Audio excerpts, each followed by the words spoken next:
The movie begins with a scene set in Norway, where we see an old man attempting to start his tractor. However, the tractor doesn't start because someone has sabotaged it, cutting the wiring and damaging it severely. Frustrated and enraged, the old man shouts, vowing, "Today, I will kill you all." He suspects he knows who might be responsible for this damage. Determined to take action, he grabs a can of petrol and heads toward the barn, a structure similar to a warehouse, planning to set it ablaze. As he splashes petrol around, we realize someone else is inside the barn, intent on harming him.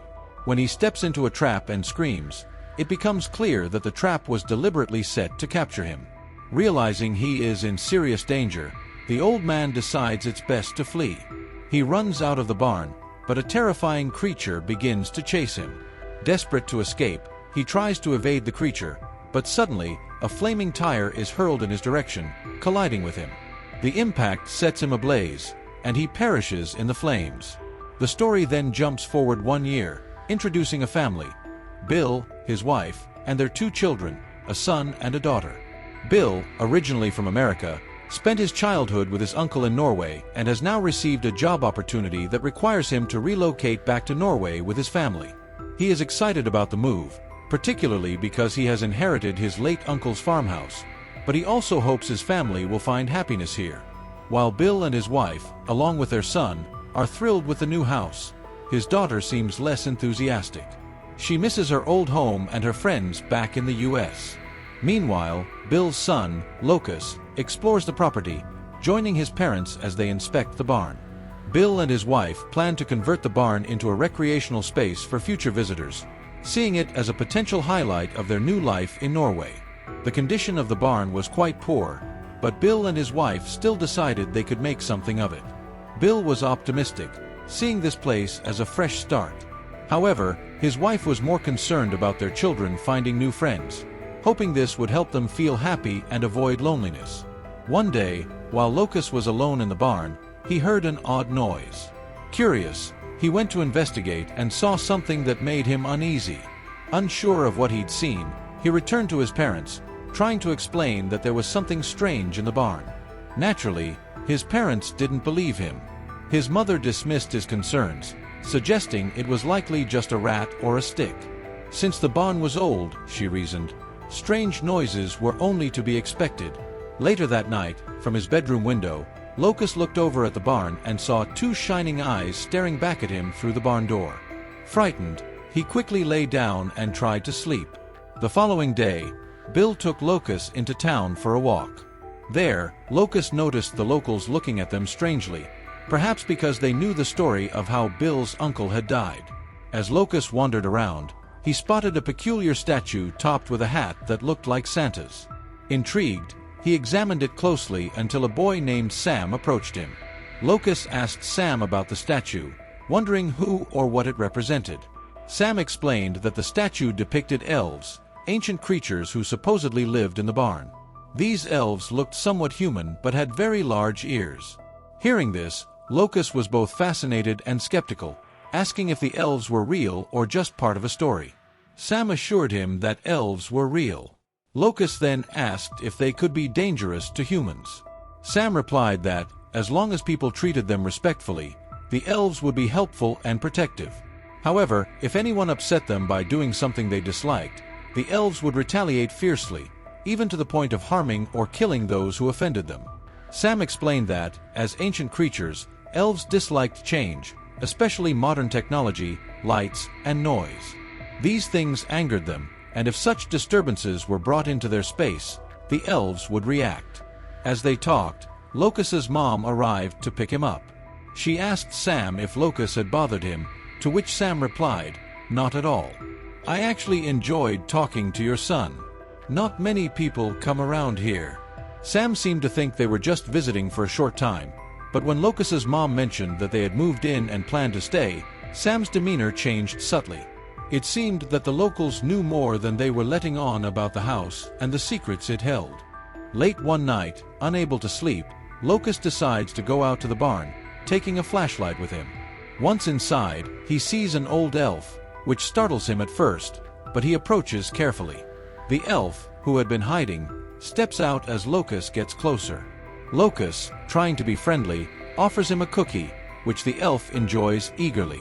Locus introduces himself and explains that his family now lives in the house, assuring the elf there's no danger here because they're all kind people. As he reaches for another cookie to give the elf, his flashlight accidentally shines directly on him. Frightened by the bright light, the elf quickly flees. Meanwhile, Locus's sister is feeling homesick. She confides in their mom, expressing how much she misses her old friends and their previous home. Her mom comforts her, explaining that moving here was her dad's dream and that, in time, they'll all adjust. She asks her daughter to be patient, adding that even she's finding it challenging to settle into their new life. Later, Bill's wife suggests they throw a party in the barn to lift their children's spirits. She thinks it'll be a good way for the kids to make new friends and help them feel more connected to the community. Bill agrees, and they start preparing for the event. The next morning, Bill heads outside to clear the snow, only to find it's already been shoveled. Surprised, he tells his wife, who assumes it's part of some local service. However, both Bill and Locus have a feeling it's the elf's doing, a gesture of gratitude for the food Locus had shared with him. The following day, as Bill struggles to chop wood, he finds it exhausting. Yet, when he returns later, he discovers all the wood has been neatly chopped and stacked. He realizes the elf is helping out in small ways, returning Locus's kindness. That evening, the elf visits Locus in his room, bringing him cookies in a show of friendship. Locus shares his cookies in return, and their bond grows stronger. With Christmas approaching, Bill surprises the family by decorating the house with bright lights. As he calls everyone outside to see, the house lights up brilliantly. But the elf, hidden inside, is disturbed by the intense brightness. Locus, realizing this, angrily asks his dad to turn off the lights, explaining that the elf dislikes them. Bill, puzzled, asks, "What elf?" Locus's mom explains that Sam, a local, had told Locus about the barn's elf, and that Locus believes the stories might be true. The next day, Bill finds the Christmas decorations vandalized.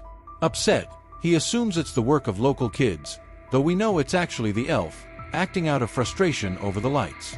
Bill calls the sheriff, who assures them the area is safe and the damage was likely a harmless prank. Determined to proceed with their plans, Bill and his wife continue preparing the barn for the party. But when they both enter the barn, a heavy object suddenly falls, almost hitting Bill. His wife pulls him to safety just in time, narrowly avoiding an accident.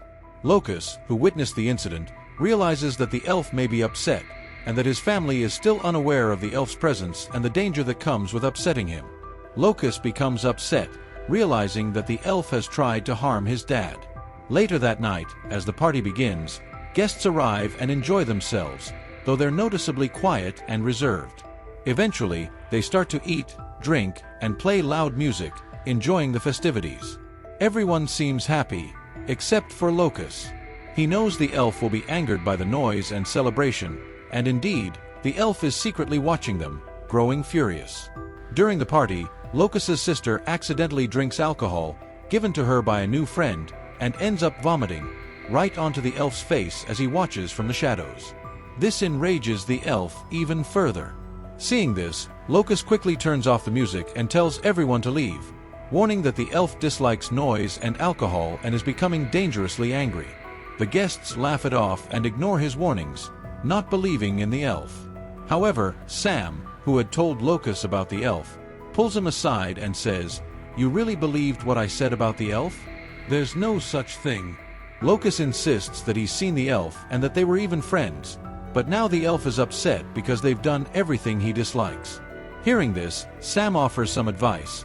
On Christmas, they should make porridge for the elf, as elves love it. He says that this will serve as an apology and that Christmas Eve is an ideal time to make peace between humans and elves. Later, when Bill hears noises in the barn, he goes to investigate, only to be shoved into the basement by the elf, who's now intent on causing harm.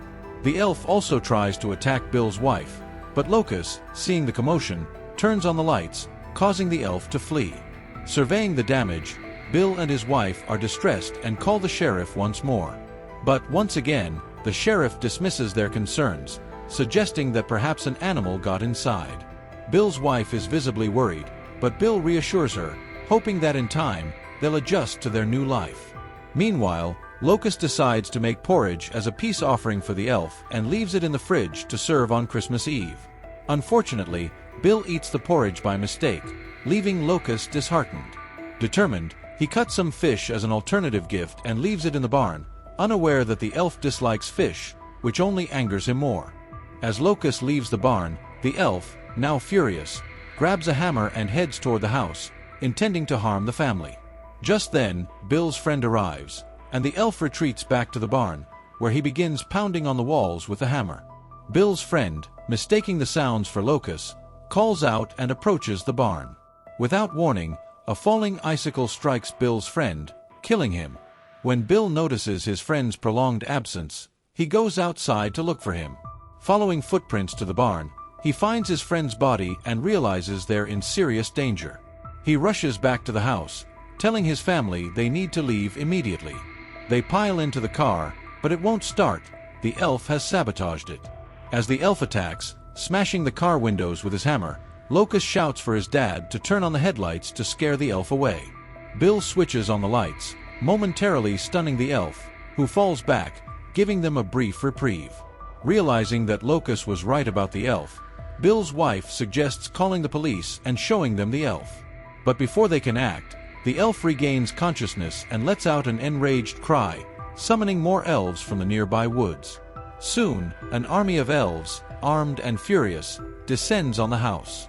The family retreats inside, with the elves attacking fiercely, breaking windows and forcing their way in. Although the elves are small, they're shockingly strong, tossing family members around as if they were toys. Locust tries to ward them off with a lamp, while his sister uses another to fend off the attackers. Bill and his wife also fight back, struggling against the relentless assault. In the chaos, Locust spots the main elf, the one he befriended in the barn. He approaches and apologizes, reminding the elf of their friendship and the promise they made. Just then, Locust's sister sets the elf's beard on fire, startling him and causing him to jump out of the house. Seeing this, the other elves also retreat, giving the family a moment of relief. However, the respite is brief. The elves soon return, attacking with renewed fury. Desperate to protect themselves, the family retreats to the kitchen, where they try to barricade themselves, but the elves persist, hammering at the door and windows. Trapped and surrounded, they realize they're in a life-or-death struggle against these vengeful creatures. Suddenly, the car lights flash on the elves, scaring them away. It's the sheriff who has arrived to check on them. Relieved, the family runs to her, and Bill's wife urges her to call for backup, explaining they've been attacked. The sheriff, however, laughs at their story when Locust's mom mentions elves, thinking it's a joke. She assumes they might be drunk, despite their pleas for her to believe them. Then, the sheriff hears a strange noise outside. When she goes to investigate, she's stunned to see an elf attempting to drive her car. Shocked and struggling to comprehend what she's seeing, she freezes. But before she can react, the elf opens fire, killing her. In the chaos, the elf accidentally hits the gun against the car, firing at and injuring another elf beside him. Confused, he ends up shooting himself as well, leading to his own death. Meanwhile, the family has retreated to the upper floor, where everyone feels a mix of fear and exhaustion, especially Bill, who's also a bit tipsy. Turning to Locust, Bill says, "If an elf bites me and I start turning into one of them, make sure to stop me." Locust, a bit exasperated, replies, "Dad, they're elves, not zombies. You'll be fine." Downstairs, the elves begin exploring the house, drinking whatever alcohol they find and mimicking the humans' party behavior, though without music or lights. As the family hides upstairs, Bill takes a moment to apologize to his wife and kids, admitting that his dream to live in this house has put them all in danger. They reassure him, encouraging him to stay strong. Determined to get real help, Bill decides they should go to the police station. He and Locust climb out of the window, hop onto a snow cart, and attempt to make their escape. But a group of elves gives chase, attacking with sharp blades. Meanwhile, the elves at the house start climbing toward the upper floor, trying to break in through the windows. Bill's wife and daughter try to defend themselves by throwing makeshift bombs at the approaching elves, slowing them down temporarily. But soon, The elves find another way in, climbing through the chimney. Bill's wife tells her daughter to escape, and her daughter jumps out of a window, running into the snow. Unfortunately, some of the elves spot her and pursue her. When she trips and falls, they capture her, carrying her off into the woods. After taking down 2 elves, Bill's wife heads downstairs, finding more of the elves lying unconscious from their injuries. She grabs her phone and calls Sam, explaining that her daughter has been taken. Frantically, she tells Sam they need help, but the call cuts off before she can say more. Bill and Locust manage to reach Sam's house, where they explain the dire situation. Sam agrees to help, and they all head back to the farmhouse in his car. Seeing the destruction at the house, Sam is horrified. "What did you do to make the elves so angry?" he asks. Locust explains that they broke all the rules, doing everything the elves dislike. Realizing they need a plan, they enter a hidden tunnel in the barn that leads into the elves' underground network, which spans the area. Sam explains that humans and elves have coexisted for centuries by respecting each other's boundaries, offering food to the elves and living in harmony. In return, the elves offer protection and help. "We need to restore that peace," he urges. Bill, still furious, retorts, "They killed my friend. They killed the sheriff. They've terrorized my family. How can you ask for peace after all they've done?" Sam counters, "What's the alternative? A war between humans and elves? An endless cycle of revenge? We need to make amends and stop this violence." They continue through the tunnel and finally reach the area where the elves are holding Bill's wife and daughter captive. Just as they prepare to free them, an elf appears, brandishing a gun. Sam, trying to negotiate, speaks of friendship, but the enraged elf disregards him and shoots Sam, ending his life. Locust falls down and faints after Sam is shot. Meanwhile, more elves arrive, and in the midst of the chaos, Locust spots the main elf from their barn. Desperate, he reminds the elf of their friendship and apologizes again. This time, the elf feels pity for them and decides to help. He joins their side, helping them plan an escape. However, as they attempt to leave, other elves surround them. The main elf bravely confronts the head elf, asking him to let the family go. In response, the head elf throws an empty gun at him in anger. Just then, the head elf's attention shifts to the staircase, and he begins to climb up. Bill's daughter notices some alcohol bottles downstairs and quickly forms a plan. She lights a piece of paper and throws it down, igniting the alcohol and causing a powerful explosion. Just in time, she and the main elf jump to safety, narrowly escaping the blast while the other elves are killed in the explosion. More elves arrive shortly afterward, but this time they are calm, having been led by Sam, who explains that these elves now want peace. He tells the family that the elves saved him, signaling their desire for reconciliation. The main elf looks saddened by the destruction of his home. Seeing this, Locust suggests that the elf could live with them. Bill hesitates at first, but then recalls Sam's store. They all go there together, and Sam offers the elf a new home in his shop. Showing the elf a cozy spot in his museum, Sam warmly says, "This is your new home now."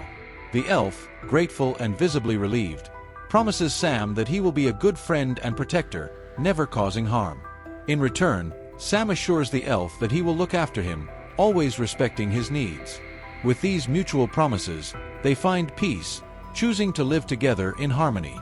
And with that, the story of the movie comes to a happy end.